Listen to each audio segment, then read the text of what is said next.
Hi everyone, this video is going to show you an awesome extension called OneTab. Now, as a reminder, when you're in your Chrome browser, these little buttons on the top right are called extensions, and they're there to make life easier for you and your students when it comes to browsing. Sometimes you'll see some extensions that you have that your students don't have, and vice versa. So this one extension looks like this right here. It's not forced out to you, and I can show you where to get it. But what it does is it allows you to say, hey, I have all of these tabs open, but every once in a while, I want to be able to not lose all my tabs. So that's one way of looking at it, and there's many different other ways. But what it does is when you click it, it takes them all and shoves them into one tab so that when you could either restore them back open, so like you could save it, so you're working on something you want to store every single one of your tabs, you're more than welcome to.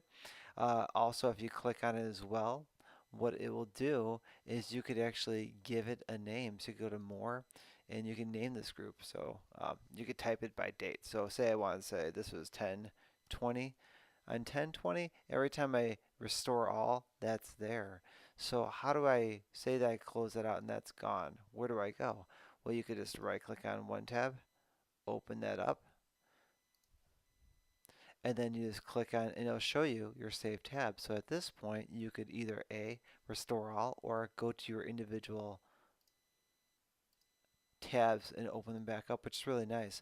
You could also share it as a web page. So if you click on here, it will give you not only a QR code, but it'll also, to this link right here, you could copy it and paste it and either send it out in an email, post it to Google Classroom, or whatever.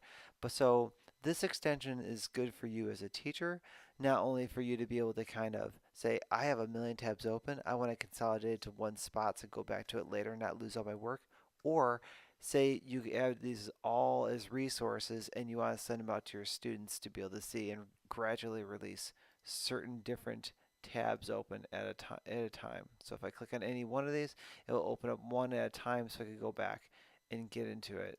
So anyway, OneTab, really cool Chrome extension. Check it out for you or for your students.